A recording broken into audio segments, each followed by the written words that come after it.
Things are getting a little crazy in Philadelphia, and training camp hasn't even started yet. In a media availability yesterday, Jerry Colangelo and Coach Brett Brown described Ben Simmons, who, yes, your memory's correct, he is yet to play in an NBA game, as dominating, with speed so jaw-dropping that they're comparing him to Usain Bolt. What? No, really, Usain Bolt, the fastest human in history of all humans ever. So, Ben, just a few expectations being laid on you there, buddy. Hope that works out. The real headlines, though, are about Joel Embiid. Now, you guys know how I feel about Joel. I voted for him for Rookie of the Year, despite that he had played just 31 games, because you didn't need more than that to know he was simply the best first-year player out there.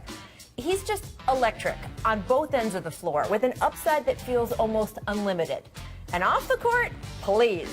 This was his own third-person tweet after the whole KD third-person Twitter fiasco the other day. I mean, come on. The man's amazing. Classic. Yes. But the issue with Embiid has been, and continues to be, injuries. And the Sixers provided the NBA with yet another collective stomach drop yesterday when they announced that 8 months after a knee injury that at the time they deemed minor, Embiid is still not cleared to play 5-on-5. Colangelo said this is because the team is taking, quote, a hyper-conservative progression with his recovery. And hey, maybe that's all this is, caution.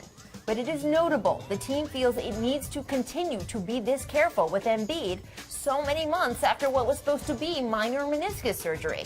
And it's also notable that Embiid is in the middle of contract negotiations that could see him getting more than $100 million over the next 4 years. Which, if you're the Sixers, well, if he gets healthy, I mean, there really isn't any amount of money you can pay him that's too much. If he doesn't, you could tie up money for years that's just for a guy who's spending most of his time in the training room. Altogether, that is a lot of questions for a team that was supposed to just simply be on the upswing this year. I guess it's a good thing they've got Usain Bolt.